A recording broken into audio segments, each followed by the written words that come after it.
So in this class, we'll know more about the statistics. We'll have some quick revision about the statistics, linear algebra, and calculus. So we'll start with the statistics. We'll have some conceptual questions, some logical question I'll ask to you, and आपको बस उसका answer देना है. तो sir मुझे कुछ question पूछने थे. हाँ हाँ एक्चुअली मुझे बहुत ज्यादा कंफ्यूजन हो रहा है. मतलब कि मैं पढ़ तो रहा हूँ, प्रैक्टिस कर रहा हूँ, बट मुझे कंफ्यूजन पता नहीं क्यों हो रहा है. उस चीज को मैं ग्रैप नहीं कर पा रहा हूँ. आप पूछो ना कहाँ पे क्या क्या क्वेश्चन है. मतलब जो करवा रहे हैं उसको तो मैं कर ले रहा हूँ, लेकिन फिर एक्स्ट्रा क्वेश्चंस अगर करने पड़ रहे हैं तो उसमें थोड़ा, जैसे कि पूरे कॉन्सेप्ट्स को मिलाकर उसको सॉल्व करना पड़ रहा है ना. जी यस. तो मतलब अप एंड डाउन उसको, मतलब क्वेश्चन कैसे पूछूं उसको भी थोड़ा ये नहीं हो पा रहा है मुझे. मतलब ये कॉन्सेप्ट. सारे चीजों को एक साथ इम्प्लीमेंटेशन करने में प्रॉब्लम हो रहे हैं. अभी आप कहाँ पे हो, पाइथन में, गिटहब में, या फिर नहीं, मैंने मैथमेटिक्स? मतलब मैंने 2 बार तो मैथमेटिक्स में भी मैंने 4 या 5 वीडियो देख लिया हूँ. ठीक बट है उसके बाद फिर मैंने फिर से पूरा कोर्स स्टार्टिंग से किया, तो कल मैं फिर से पूरा कंप्लीट कर लिया हूँ. ठीक है तो ठीक अब है. गिटहब का स्टार्ट करूंगा, तो मैं सोच रहा हूँ पहले एक बार सर्टिफिकेट के लिए ये कर. अच्छा, पाइथन वाले सर्टिफिकेट का एग्जाम जो देना है. आपका आवाज कट रहा बीच में. ओके, अब क्लियर है सर. हाँ अभी क्लियर है. तो मैं ये बोल रहा था कि उप्स वाले सेक्शन में आ रहा हूं तो उसमें मुझसे हैंडल नहीं हो रहा है. मतलब कंफ्यूजन होने लग रहे हैं. ओके. तो इसको ना, अगर इनके क्वेश्चंस को सॉल्व करना है, उप्स के क्वेश्चंस को, हाँ. जैसे कि तुम्हारा ये है, प्रिंसिपल्स है, ऑब्जेक्ट क्लासेस, ऑब्जेक्ट्स है, इनहेरिटेंस है, इनकैप्सुलेशंस है, तो कॉम्पिटिटिव कोडिंग होती है. ठीक है.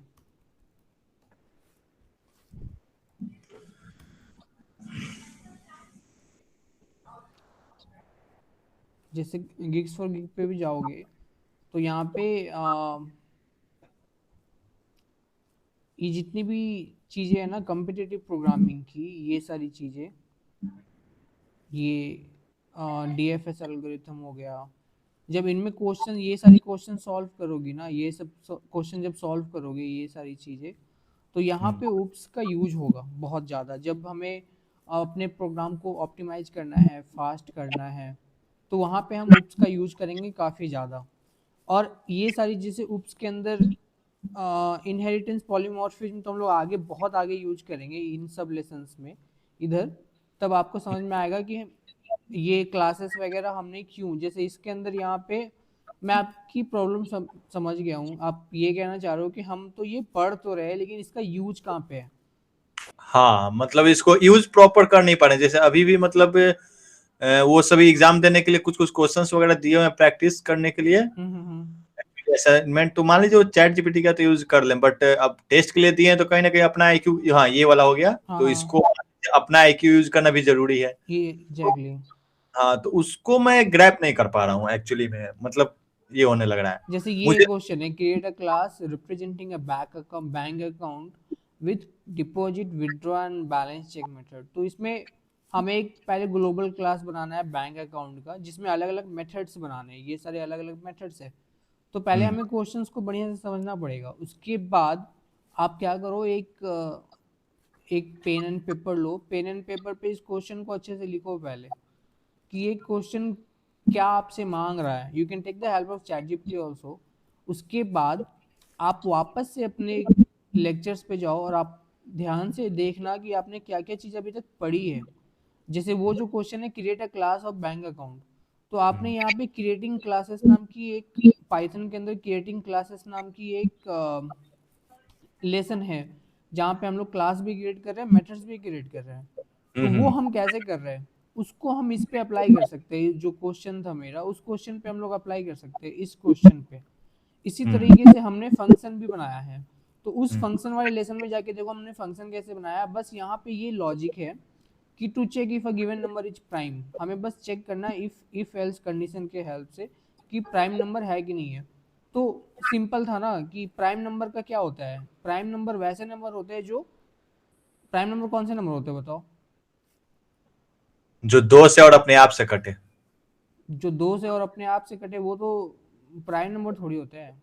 नहीं नहीं नहीं, प्राइम नंबर मतलब होता है कि जो सेल्फ डिविजिबल हो केवल। हाँ ठीक है, हाँ। तो वैसे नंबर जो खुद से कटते हो, हम्म तो हमें बस कंडीशन लगाना है कि रिमाइंडर 0 बच रहा है कि नहीं बच रहा है। जो भी मैथमेटिक्स का जो भी कंडीशन होता है उसे हमें कोड में लगाना है। वो हमने ऑलरेडी काफ़ी सारी चीज़ें पढ़ी है उसमें, जैसे कि हमारा ऑपरेटर्स वगैरह था ना, यहाँ पे हमने पढ़ा था ऑपरेटर्स इन पाइथन के अंदर।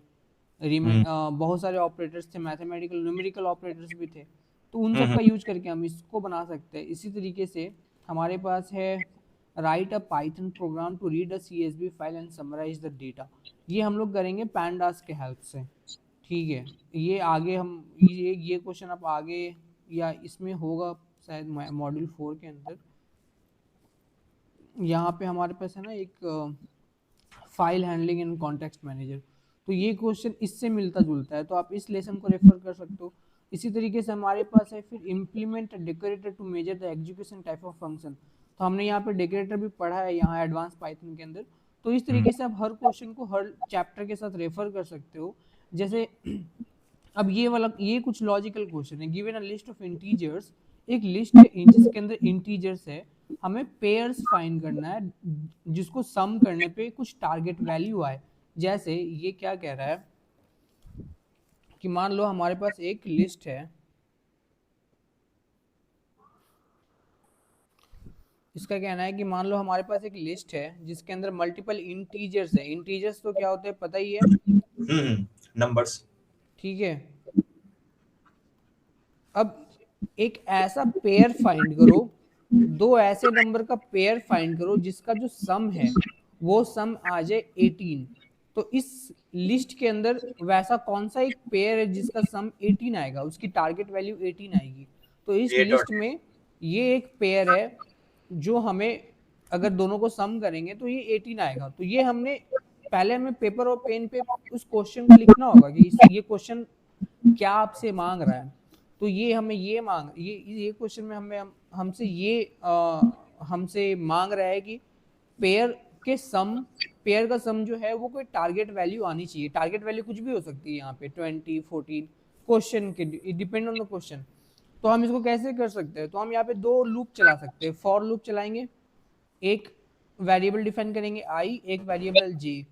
एक वेरिएबल आई जो मेरा यहाँ पे रहेगा और फिर दूसरा लूप में आगे बढ़ते जाएगा धीरे धीरे, फिर चेक करते जाएंगे सम। तो इस तरीके से ये क्वेश्चन सॉल्व होते हैं। ये सारे लॉजिकल क्वेश्चन है जो इंटरव्यू में तुम्हारे लॉजिक को चेक करने के लिए पूछते हैं। ये भी क्वेश्चन इजी है। तो ये सारे क्वेश्चंस जो है यहाँ पे तुम्हें अपने लॉजिक को यूज करना पड़ेगा। इसमें मोस्टली लूप्स यूज होंगे, कंडीशंस यूज होंगे, फंक्शंस यूज होंगे, list use, data structure use होगा, यही है। और बाकी तो फिर हम जो मेन प्रोग्रामिंग है उसका यूज़ तो हम यहाँ से स्टार्ट करने वाले हैं सुपरवाइज लर्निंग से। इंट्रोडक्शन तो मशीन लर्निंग में तो सिर्फ इंट्रोडक्शन होगा मशीन लर्निंग का। मोस्टली जो कोडिंग होगी यहाँ से चालू होगी सुपरवाइज लर्निंग से। तो फिर ओके। चीज़ें और अच्छे से समझ में आएगा कि क्लासेस क्यों है और तो सर बाकी चीज़ें। मेरे माइंड में एक और क्वेश्चन, मतलब सेल्फ क्वेश्चंस आए कि एक्चुअली मुझे मन में आया कि क्यों ना अभी पहले आगे का और भी जो है ना मतलब स्टडी अभी करूं, क्योंकि वो रिलेटेड होगा तो और अच्छे से क्लियर होता जाएगा। एग्जैक्टली तो हाँ ये मुझे सारी लेसन्स लगा। भी मैं जल्दी अपलोड करूंगा। सारा रिकॉर्डिंग हो गया, बस मुझे अपलोड करना है। और ये डेटा कलेक्शन भी पढ़ना इम्पोर्टेंट है। फिर बाकी तो ठीक है, मतलब समझ में आ जाएगा, एक दो बार देखोगे ना वापस से। पाइथन में कंफ्यूज मत हो अभी। पाइथन का यूज, इसका यूज तो आगे है। मोस्टली जो ये कॉन्सेप्ट्स हमने इसलिए क्लियर किए ताकि अगर आपसे कोई पूछे क्वेश्चन कि what is object, what is class, what is inheritance, one line में अगर आपसे क्वेश्चन पूछता है what is polymorphism, what is encapsulation, तो you have the answer, you should have the answer. उनको बोलने के लिए आपके पास आंसर होना चाहिए। ओके। अगर आपके पास आंसर ही नहीं है तो कोडिंग में तो वो जाएगा ही नहीं। हम्म कोडिंग में वो तब जाएगा जब आपके पास आंसर होगा। हम्म तो अच्छा आइडिया आगे मॉड्यूल, मैंने हाँ तो अब सोचा है ये मॉड्यूल 10 दिसंबर में कंप्लीट करने का, मॉड्यूल 10 तक। तो मॉड्यूल ओके 10 तक कंप्लीट कर सकते हो दिसंबर जनवरी तक। उसके बाद ही रिलेट करते हुए ज्यादा ये आई थिंक माइंड में ये हो पाएगा। मुझे भी लगा यही, इसी कारण सब क्योंकि स्टार्टिंग में थोड़ा स्ट्रेस लिए, उस कारण से 2 बार मतलब कोर्स को फिर इधर 1 महीने के अंदर किया हूँ पूरा कोर्स को, फिर भी मुझे ग्रैप नहीं हो रहा था। फिर लास्ट में यही सोचे छोड़ो अब आगे तो पढ़ते रहते। मैथमेटिक्स कवर हुआ या नहीं? क्या सर? मैथमेटिक्स कवर हुआ या नहीं? मैथमेटिक्स में 6.5 तक आई थिंक, नहीं 6.3 तक किया हूँ, 3 वीडियो देखा हूँ। सेंट्रल टेंडेंसी यानी मीन हाँ मीडियन मोड। हाँ, ये सब देखा हूँ, और ये तो मतलब समझिए जो भी हम पढ़े थे सीए में वो सब उसी से था हाँ रिलेटेड। हाँ हाँ, प्रोबेबिलिटी स्टैटिस्टिक्स तो मैक्सिमम उसी से है, कैलकुलस लीनियर अलजेब्रा थोड़ा सा अलग है बस। प्रोबेबिलिटी वगैरह तो पहले से क्लियर है, बस इसमें हम्म, थोड़ा कोडिंग के थ्रू देख लेना है। Exactly yes. Any other question? Kunal, Aryan, Piyush?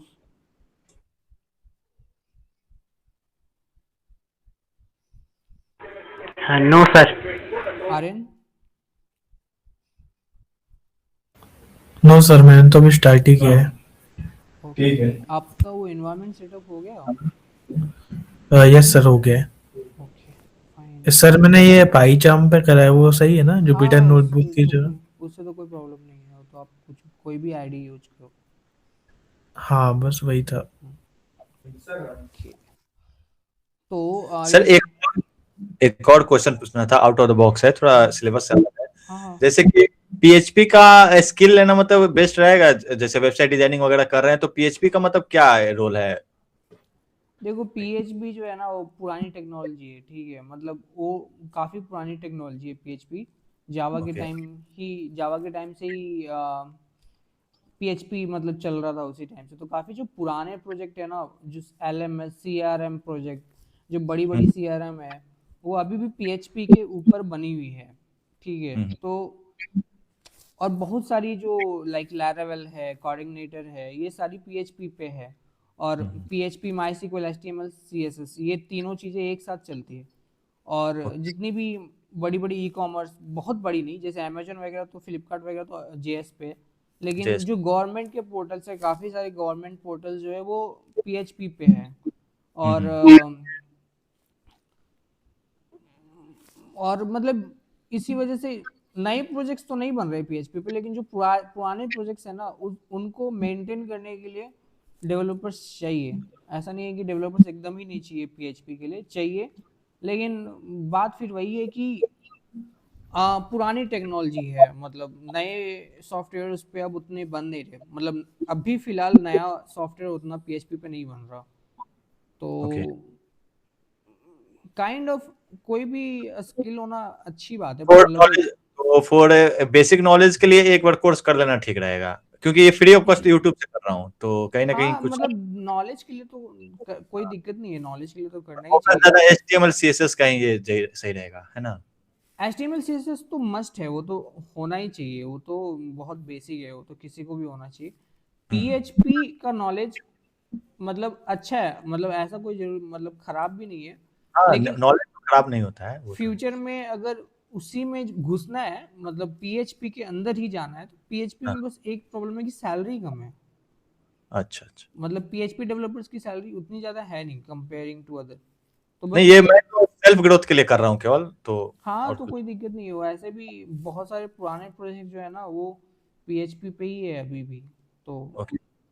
अब बड़े बड़े एलएमएस सीआरएम वगैरह जो प्रोजेक्ट होते हैं, जो मैनेजमेंट, जहाँ पे मैनेज होती है चीज़ें, वो अभी भी पीएचपी पर ही है।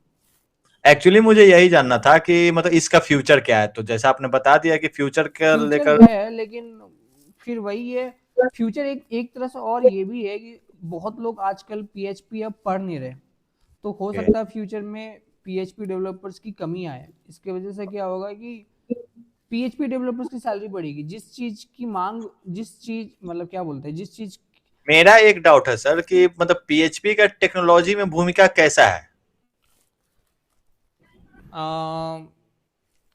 ये रहे या ना रहे, इससे कोई फर्क पड़ेगा? मैं ये जानना चाह रहा हूँ थोड़ा। बहुत सारे सॉफ्टवेयर है जो पीएचपी पे, अगर नहीं पीएचपी रहेगा ना, अगर पीएचपी पुराना नहीं, नया, मतलब नया में अगर देखा जाए तो अगर कुछ बनना हो तो नया के लिए मतलब है जरूरी, मतलब पुराने वाले को तो हैंडल करने के लिए मान लीजिए है, जो है सो, लेकिन नया नया। वाला भी है, जैसे नए वाले में भी है अभी जितने भी, जैसे मैं बताऊं क्या क्या, जैसे हॉस्पिटल मैनेजमेंट हो गया, या फिर होटल मैनेजमेंट सिस्टम हो गया, या जितनी भी इन तरह की चीज़ें हैं, लाइक बस बुकिंग सिस्टम हो गई, ये जितनी भी बड़ी बड़ी सॉफ्टवेयर्स है वो सारा PHP पे ही बनता है, क्योंकि वो थोड़ा सा ना कॉस्ट कम आता है PHP पे ओके बाकी के कंपेयर में। बाकियों के लिए फिर क्लाउड होस्टिंग चाहिए, ये शेयर्ड होस्टिंग पे भी काम कर जाता है, MySQL के साथ भी आराम से काम कर जाता है। अच्छा अच्छा तो अभी भी जो काफ़ी सारे होटल मैनेजमेंट, हॉस्टल मैनेजमेंट, ये बस मैनेजमेंट, ये जितनी भी मैनेजमेंट सिस्टम्स हुए हैं ना, सारी इसी पे है, मतलब PHP अच्छा पे ही है। ओके तो ये ठीक डेड नहीं है, बट हाँ सैलरी थोड़ी सी कम है PHP में। Okay sir okay thank you Yep. तो will start with the statistics. तो मेरा जो पहला क्वेश्चन है कुणाल आपसे है कि मान लो मेरे पास एम्प्लॉयज़ की सैलरी का डेटा है, ठीक है, मान लो, दिस इज द क्वेश्चन, मान लो मेरे पास एम्प्लॉयज़ की सैलरी का डेटा है, उसमें कुछ वैल्यूज मिसिंग है। ध्यान से सुनना, मेरे पास एम्प्लॉयज़ की सैलरी का डेटा है, उसमें कुछ वैल्यूज मिसिंग है। डेटा में मुकेश अंबानी, मान लो मुकेश अंबानी जो कि एक आउटलायर है। आउटलायर क्या होता है कुणाल बताना। सर जो मतलब जो बाहर का हो, मतलब लाइक जो एक तरीके से जो से आउटसाइडर टाइप।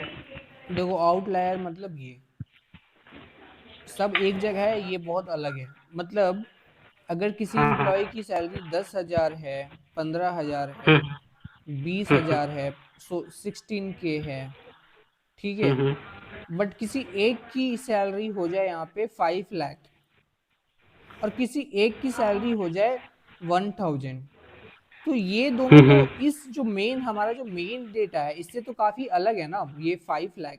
तो यही जो या बहुत छोटा, जो मेजोरिटी ऑफ डेटा से बहुत छोटा हो, या बहुत बड़ा हो, या बहुत हाई हो, तो उसे हम आउटलायर्स बोलते हैं, ठीक है। ओके ओके ओके तो डेटा में, सैलरी के डेटा में मुकेश अंबानी भी है जिनकी सैलरी बहुत हाई है। अब मिसिंग वैल्यूज को भरने के लिए मुझे मीन यूज करना चाहिए या मीडियन यूज करना चाहिए, और क्यों यूज करना चाहिए।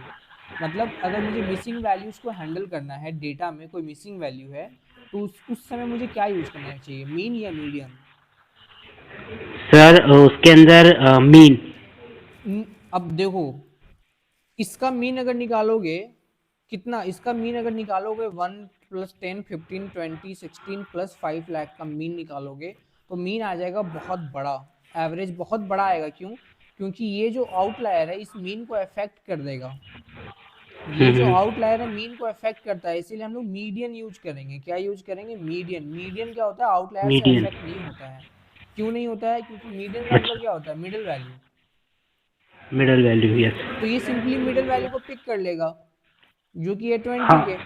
तो आउटलायर से अफेक्ट नहीं तो करेगी। तो मेजॉरिटी ऑफ अच्छा, सैंपल्स या मेजॉरिटी ऑफ एम्प्लॉयज की जो सैलरी है वो हम लोग मीडियन से ही रिकॉग्नाइज कर सकते हैं ना। एक एक बंदे की सैलरी 5 लाख है, उससे हम पूरे की सैलरी को तो डिटेक्ट नहीं कर सकते। इसी वजह से हम लोग यहाँ पे क्या यूज करेंगे? मीडियन यूज करेंगे, ठीक है। नाउ हमारे पास जो दूसरा क्वेश्चन है वो है, 2 classes have marks with similar average but different spreads. मतलब 2 क्लासेस है, class A and class B, ठीक है। क्लास ए, एक काम करते हैं,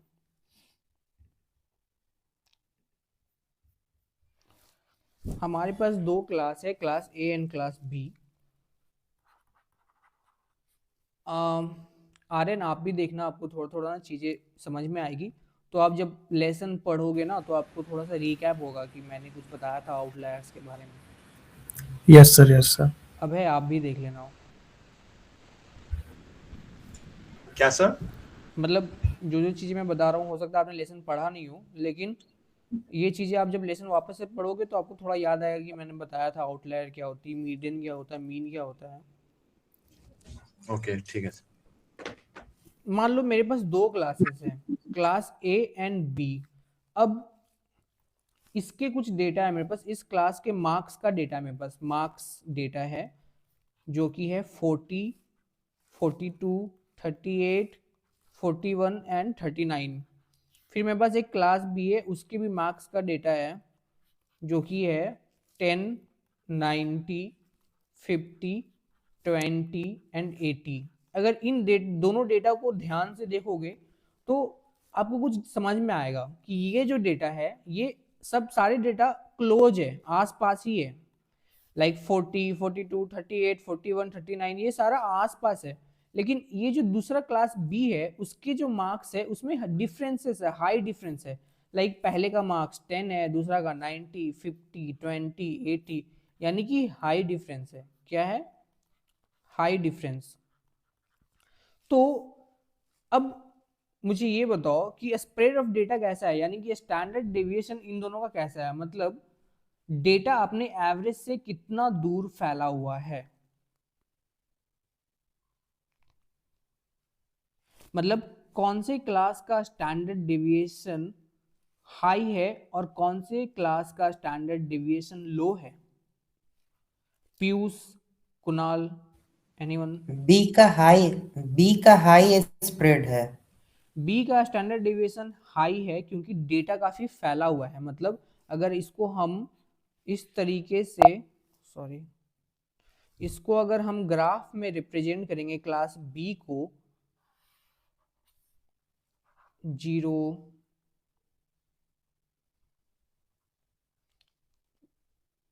0, 10, 20, 50, 70, 90, अगर इसको हम लोग इस तरीके से पॉइंट आउट करते हैं, 10 के बाद फिर मेरा सीधा है 90 and then we have 50, then we have 20 and then we have 80।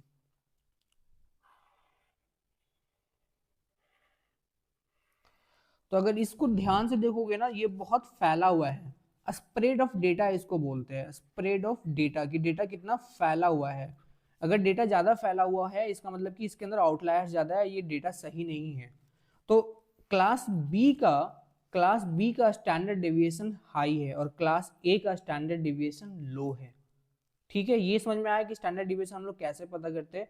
यहाँ पे सारे डेटा आसपास है यानी कि स्टैंडर्ड डेविएशन लो है। स्टैंडर्ड डेविएशन लो होने का मतलब है डेटा आपका अच्छा है। Now we have third question, that is, मान लो गर्मियों में एसी के सेल्स बढ़ती हैं और आइसक्रीम की सेल्स भी बढ़ती है, इनका कोरिलेशन हाई पॉजिटिव है। मतलब if air conditioner sales and ice cream sales increase together in summer, does one cause the other, what is the phenomenon called. इस फिनोमिना को हम लोग क्या बोलते हैं। मतलब जैसे गर्मियों में एसी की सेल्स बढ़ी तो आइसक्रीम की सेल्स भी बढ़ती है, इनका कोरिलेशन हाई पॉजिटिव होता है। क्या इसका मतलब ये है कि एसी खरीदने की वजह से आइसक्रीम खा रहे हैं, इसे क्या कहते हैं। ऐसा कुछ तो नहीं होता है सर, अगर मार्केट के अकॉर्डिंगली देखे तो ये तो कोई रिलेशन नहीं बनाता है। वही मैं बोल रहा हूँ, इसको हम लोग कौन सा कोरिलेशन कहेंगे। इसको कोई नो रिलेशन इसको कहेंगे ना। इसको ना हम लोग स्पूरियस कोरिलेशन कहते हैं। बस याद रखना अपना नाम, कौन सा? स्पूरियस अच्छा, स्पूरियस कोरिलेशन।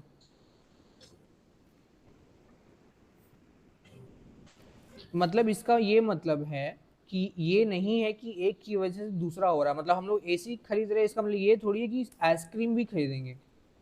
इसके मतलब एक की वजह से दूसरा नहीं बढ़ रहा है, तो इसको हम लोग बोलते हैं स्पूरियस कोरिलेशन।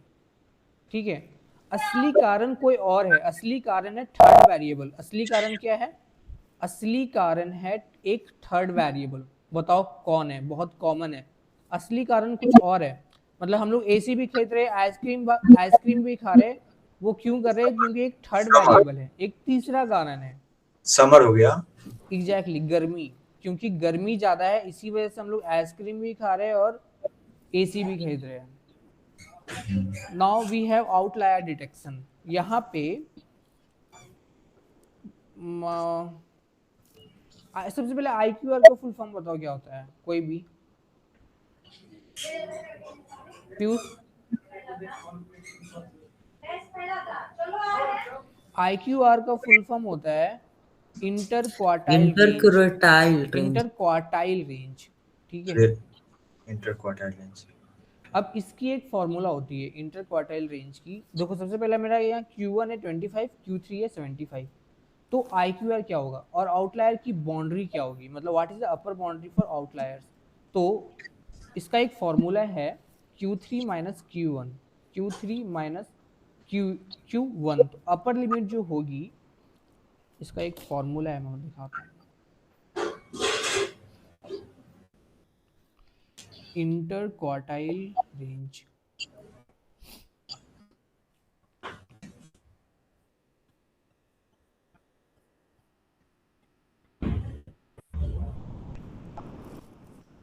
देखो इंटरक्वार्टाइल रेंज जो निकलता है वो Q3 minus Q1।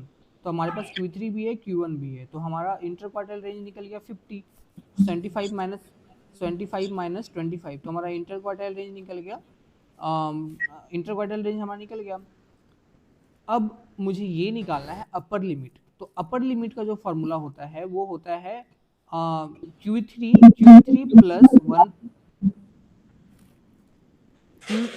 Plus 1.5 times of 50। बताता हूँ, रुको। इंटरक्वार्टाइल रेंज अपर लिमिट,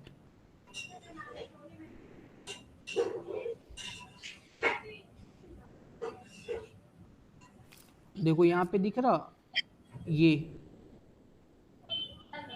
दिख रहा है, इसको हम लोग बोलते हैं अपर लिमिट। ये जो यहाँ पे है ना, यहाँ मैक्सिमम, ये है अपर लिमिट। अपर लिमिट का फॉर्मूला होता है Q3 plus 1.5 times of IQR। जो मेरा IQR आया था, IQR मेरा क्या आया था, Q3 माइनस Q1 जो कि था 50। तो Q3 प्लस 50 इंटू 1.5, ये मेरा आ जाएगा 150।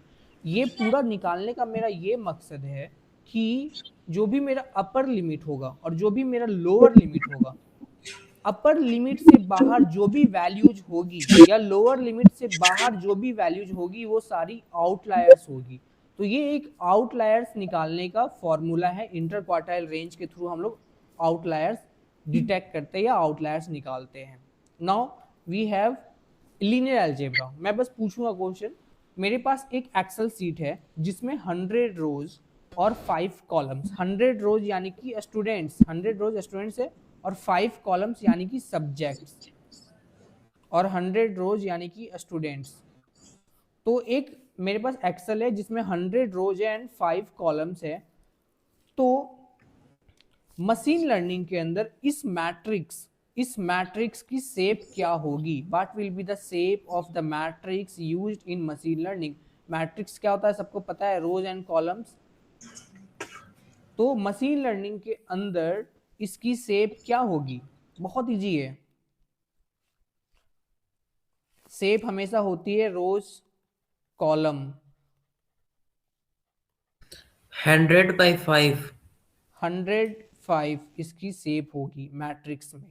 अगर आपने मशीन लर्निंग मैथमेटिक्स पढ़ा होगा तो मैट्रिक्स के बारे में पढ़ा होगा कि रोज एंड कॉलम्स, यही होती है मैट्रिक्स, जहाँ पे हम कॉलम्स होते हैं और रोज होती है। तो 100 रोज एंड 5 कॉलम्स है, तो इस तरीके से वो हम लोग इसका जो शेप होगा मैट्रिक्स का वो 105 होगा। Now we have a different question.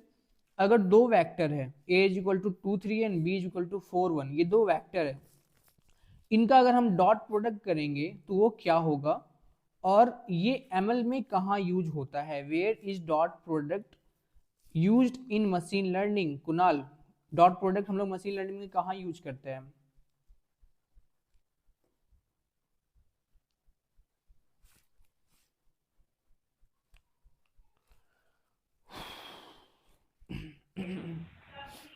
और इसका डॉट प्रोडक्ट क्या होगा, इसका डॉट प्रोडक्ट सिंपल है।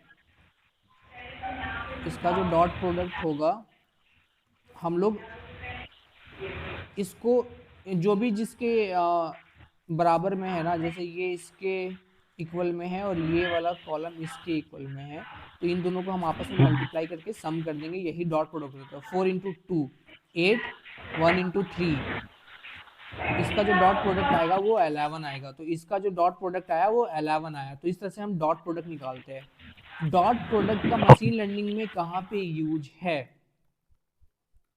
एनीवन, डॉट प्रोडक्ट का मशीन लर्निंग के अंदर जो यूज है वो है न्यूरल नेटवर्क्स के अंदर। कहाँ पे है? Neural networks. ये याद रखना, ये सारी चीजें आगे आएगी।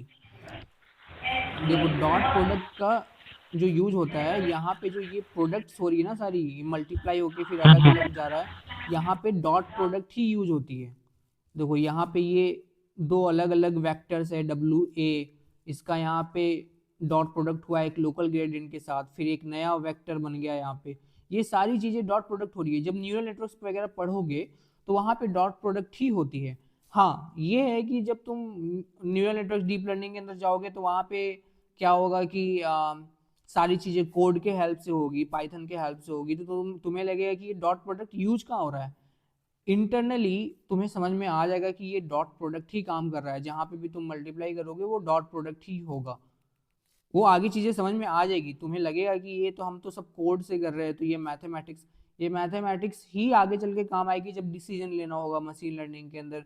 काफी सारे based on the result you have to take the decision, उस डिसीजन पे हमें मैथमेटिक्स ही हमारा काम आएगा। नाउ हमारे पास दूसरा क्वेश्चन है, if a categorical column contains values, मान लो एक कलर कॉलम है, एक कॉलम है कलर जिसके अंदर अलग अलग कलर्स है, रेड ग्रीन ब्लू, 3 अलग अलग कलर्स है। तो इसका वन हॉट इंकोडेड वेक्टर क्या होगा फॉर रेड? ये आप लोगों ने भी पढ़ा नहीं होगा, ये अभी मैंने शायद कवर भी नहीं किया है। वैसे इसका वन हॉट इंकोडेड वेक्टर क्या होगा रेड का? अगर मुझे वन हॉट इंकोडेड वेक्टर निकालना है, सिंपल है। यहाँ पे रेड है 1, यहाँ पे रेड नहीं है 0, यहाँ पे रेड नहीं है 0, तो इसका वन हॉट इंकोडेड वेक्टर निकल गया। कितना सिंपल था। कोई अगर आपसे पूछे कि इस लिस्ट के लिए रेड का वन हॉट इंकोडेड वेक्टर बनाओ, तो बस सिंपल देखना है कि रेड कहाँ कहाँ प्रेजेंट है। जहाँ जहाँ प्रेजेंट है वहाँ 1 लिखना है, जहाँ प्रेजेंट नहीं है वहाँ 0 0 लिखना है। Simple. We have a different section now, calculus and optimization. अब देखो कैलकुलस, ये एक इक्वेशन है, ये आपने मैथ में पढ़ा होगा, जिसने भी 12th में मैथ लिया था या जिसने भी 12th में मैथ लिया है उसको इस y = mx + c, इसके बारे में, इस फॉर्मूला के बारे में तो पक्का पता होगा। सर जिसने नहीं पढ़ा उसके लिए ये थोड़ा ये हो सकता है कॉम्प्लिकेटेड या आसान है? कॉम्प्लिकेटेड नहीं है, मतलब 12th में भी तो जब हम लोग मैथ पढ़ते थे तो उस टाइम भी तो मैथ लिया नहीं था मैं नहीं पढ़ा था इसका। नहीं, जब हम लोगों ने भी पहली बार पढ़ा था हाँ तो हम लोग भी तो अनजान ही थे ना इसके लिए। मैं वो बोल रहा हूँ कि मतलब जब हम लोग ने भी तो पहली बार पढ़ा ही 12th में, तो मैंने 12th में पहली बार पढ़ा, आपने अभी पहली बार पढ़ोगे, लेकिन पढ़ोगे, पढ़ने पे तो सब समझ में आ जाएगा। नहीं मेरे पूछने का मतलब केवल ये था सर, एक्चुअली अभी तो पढ़ेंगे वो तो है। जैसे 12th में होता है कि पहले से हम मैथ एक पूरा चैप्टर पढ़कर आए हुए हैं, ठीक है। अब यहाँ पर हम कुछ कॉन्सेप्ट्स केवल पढ़ने वाले हैं, कि पूरा चैप्टर अभी हम पढ़ने वाले हैं जैसे 12th में पढ़ते हैं। एग्जैक्टली। क्या दोनों में से क्या ज्यादा अफेक्ट नहीं करेगा, थोड़ा थोड़ा सा प्रॉब्लम होगा मतलब ग्रैप करने में। जैसे जो पहले से पढ़ के आए हैं उनको इजीली समझ में आ जाएगा, जो पहले से पढ़ के नहीं आए उनको थोड़ा सा हाथ पैर मारना पड़ेगा समझने के लिए, मतलब थोड़ा जैसे स्टैटिस्टिक्स तो मैं अच्छे से पूरा डीपली पढ़ा हूँ, उसमें ये नहीं। लेकिन मैथ में 12th में पढ़ा ही नहीं था, 11th 12th में नहीं लिया था, कॉमर्स की वजह से मैं नहीं लिया था। हाँ तो यहाँ पे आपको थोड़ा सा कैलकुलस में प्रॉब्लम आएगा, बट अच्छा। ठीक है, कवर हो जाएगा, मतलब वैसा कोई प्रॉब्लम नहीं है, ओके हो जाएगा। तो यहाँ पे m का क्या मतलब है? इस y = mx + c में m क्या है? कोई बताएगा m क्या है? Slope of line. m जो है वो है slope of gradient, slope Slope of of line. Gradient, वही स्लोप ऑफ लाइन या स्लोप ऑफ ग्रेडियंट।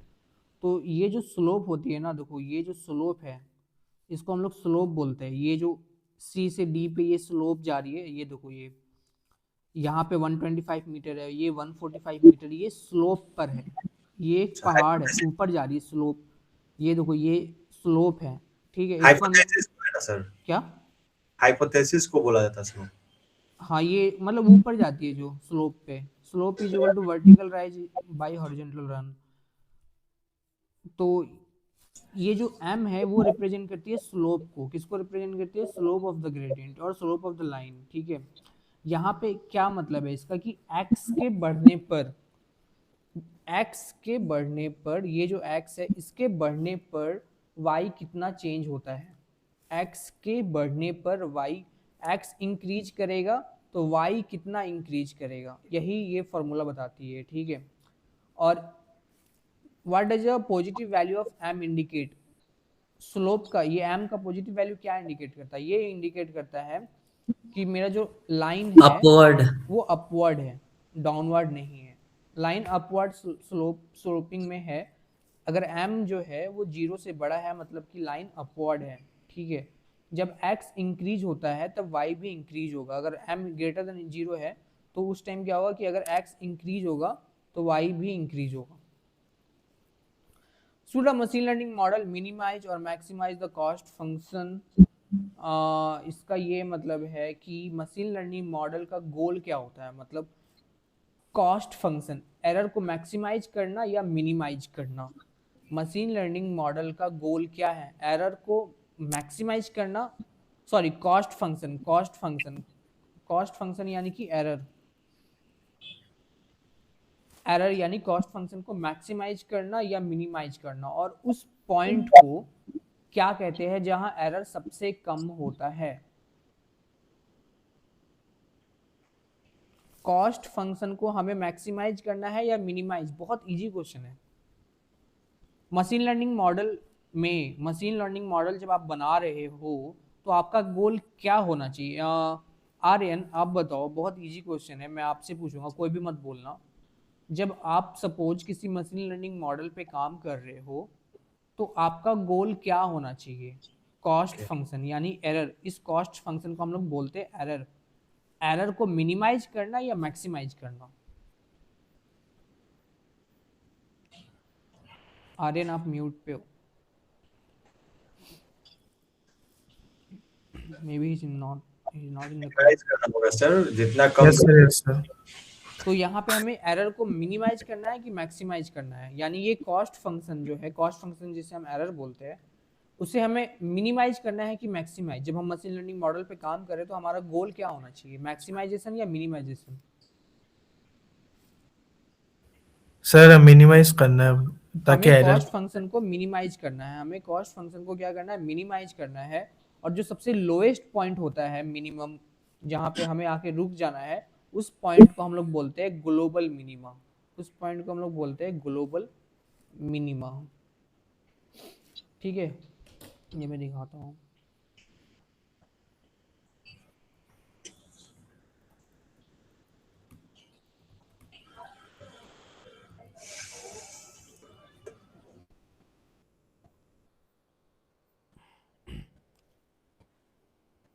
देखो यहाँ पे कॉस्ट फंक्शन का जो सबसे लोएस्ट है ना, यहाँ पे जहाँ पे मतलब एरर सबसे कम है, सबसे मिनिमम है, तो ये वाला पॉइंट है जहाँ पे एरर सबसे कम है, ग्लोबल मिनिमा इसी को हम लोग बोलते हैं।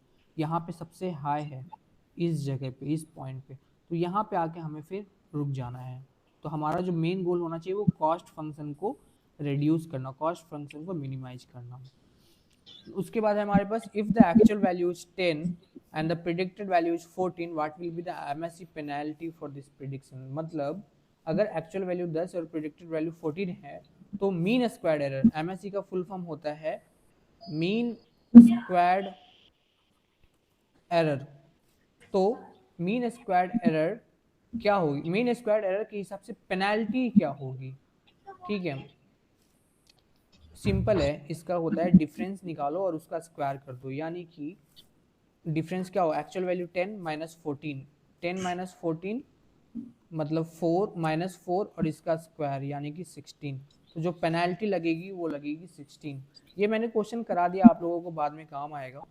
तो इस तरह से हम एमएससी पेनल्टी निकालते हैं एक्चुअल वैल्यू और प्रेडिक्टेड वैल्यू पे। ये सारे क्वेश्चंस पता है कब पूछेंगे आपसे, ऐसे नॉर्मल इंटरव्यू में नहीं पूछेंगे आपसे, ये क्वेश्चन आपसे पूछेंगे फेस टू फेस इंटरव्यू में, आपको सामने बैठा कर, अगर किसी बड़ी कंपनी के लिए इंटरव्यू दे रहे हो तो आपको सामने बैठा कर आपको इस तरह के क्वेश्चन देंगे कि एक्चुअल वैल्यू ये है, प्रेडिक्टेड वैल्यू ये है, तो एमएससी पेनल्टी क्या निकलेगी। उस टाइम आपका फॉर्मूला जो आपके माइंड में है, कोई ऐसा भी क्वेश्चन आपसे नहीं पूछेंगे कि बहुत टफ फार्मूला हो, क्योंकि टफ फार्मूला उनको भी पता है कि किसी को याद नहीं रहता।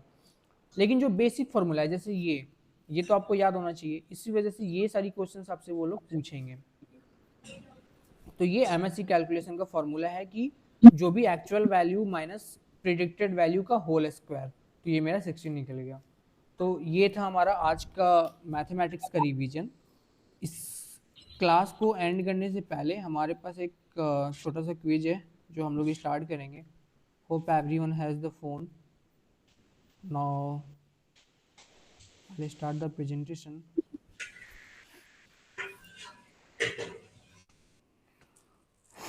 तो आर्यन आपको क्या करना है, menti.com पे जाना है और यहाँ पे जाके आपको इस कोड को यूज करना है, ठीक है। When everyone will be there, I will start this quiz. I will also join.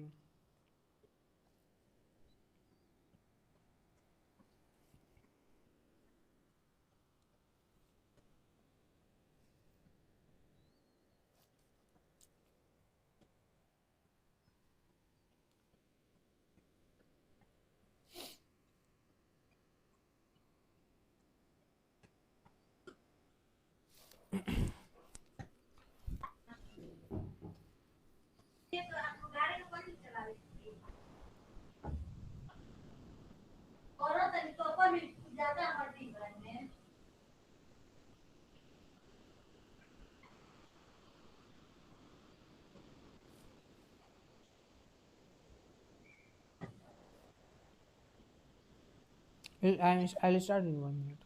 Just a minute.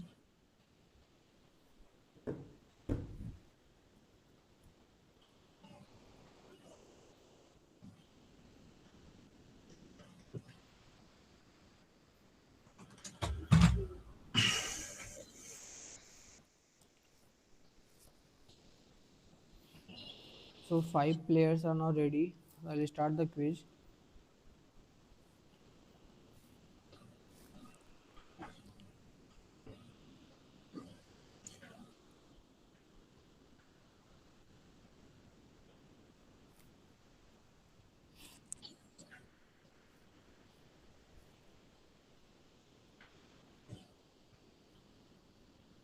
सबने सही आंसर दिया है, that's great.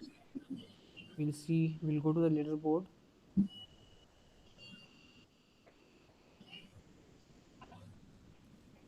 केविन मैं ही हूँ, इस नेक्स्ट क्वेश्चन से मैं अटेम्प्ट नहीं करूँगा। So Piyush and then Abhay then Aryan. Will move to the next question.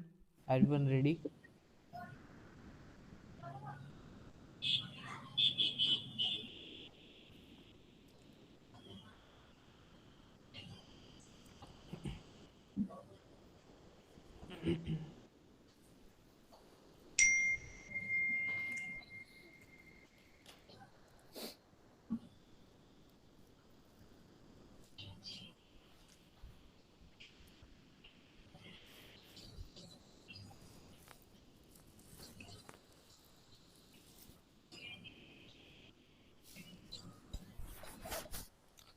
अच्छा, सिर्फ एक ने सही आंसर दिया है। इसका आउटपुट क्लास इंटीजर इस तरीके से आता है। मैंने क्लास में भी आपको दिखाया था कि इस तरीके से आता है। इंट तो बस टाइप है, लेकिन एक्चुअल में आता ये है इंटीजर इस तरीके से आउटपुट। बस एक ने सही आंसर दिया। देखते किसने, आर्यन ने सही आंसर दिया है। Will move to the next slide. So Aryan हम फर्स्ट पे है and then question 3। We'll start the quiz.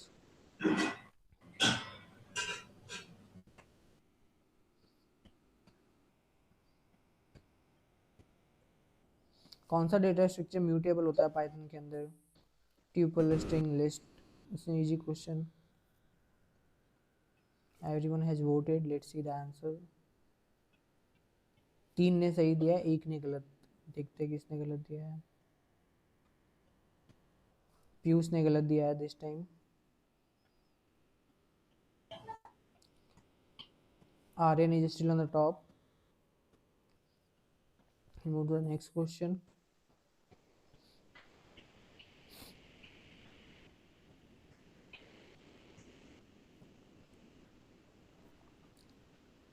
Which command is used to clone a GitHub repository? कौन सा कमांड यूज होता है GitHub repository को क्लोन करने के लिए?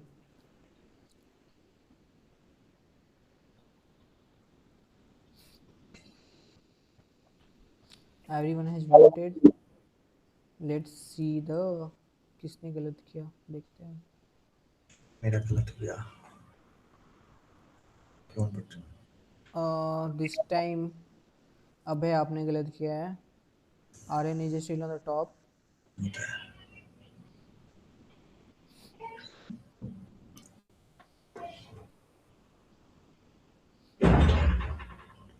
Which file is commonly used to describe a GitHub project? एक GitHub project को describe करने के लिए कौन सा फाइल यूज होता है?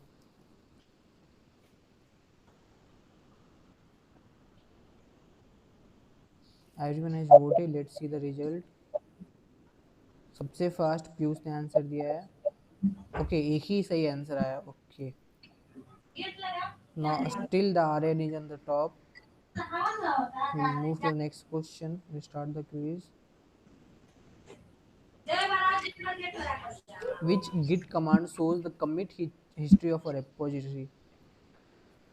कौन सा git command किसी हिस्ट्री कमिट हिस्ट्री को शो करता है रिपोजिटरी के अंदर? देखते हैं. Aryan is still the top. अच्छा सिर्फ आर्यन ने ही सही आंसर दिया है. Move to the next question.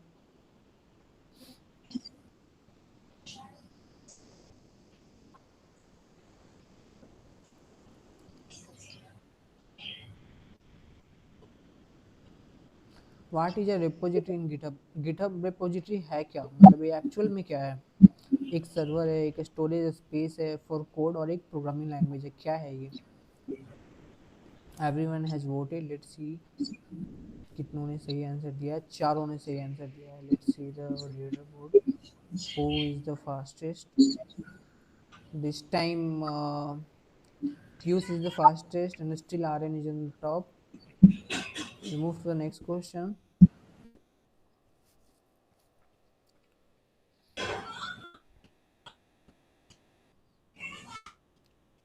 Which HTML tag is used to create a hyperlink? एक hyperlink यानी कि लिंक जिस पे क्लिक करके हम दूसरे वेबसाइट पे जाते हैं, उसको बनाने के उसको क्रिएट करने के लिए हम कौन सा HTML टैग यूज करते हैं? Everyone has voted. Let's see the result. अच्छा सिर्फ एक ने सही आंसर दिया. देखते हैं किसने सही आंसर दिया है. Still Aryan is on the top. We'll move to the next question.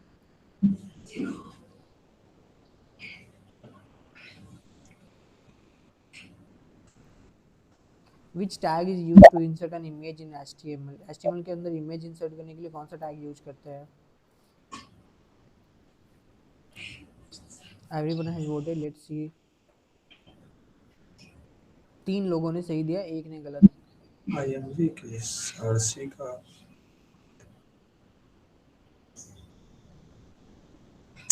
Still Aryan is on the top. We'll move to the next question.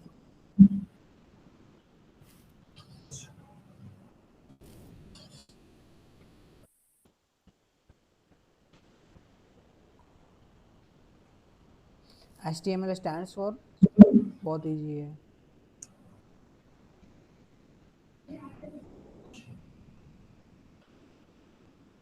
सबने आंसर दे दिया है.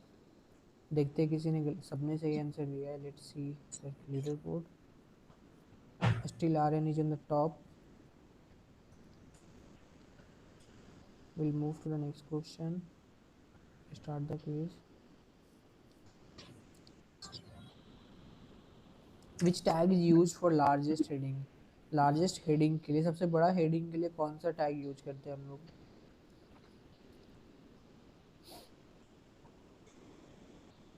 Everyone has voted. मुझे पता है सबने सही आंसर दिया है जो कि है H1. We'll see the leaderboard.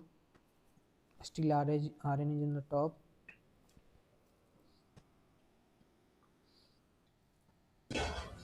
We'll move to the next slide.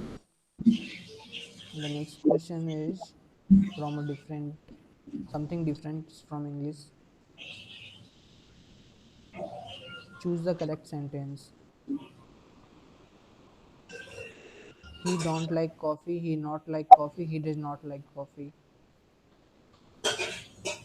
Everyone has voted. चारों ने सही आंसर दिया है।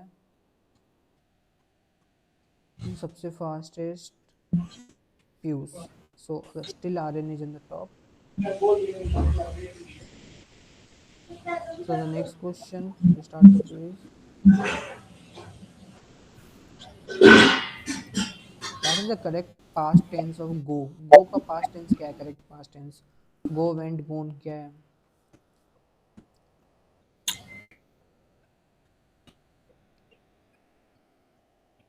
सबने सही आंसर दिया है। We'll see the leaderboard. तो Aryan, this time you are the winner of this quiz.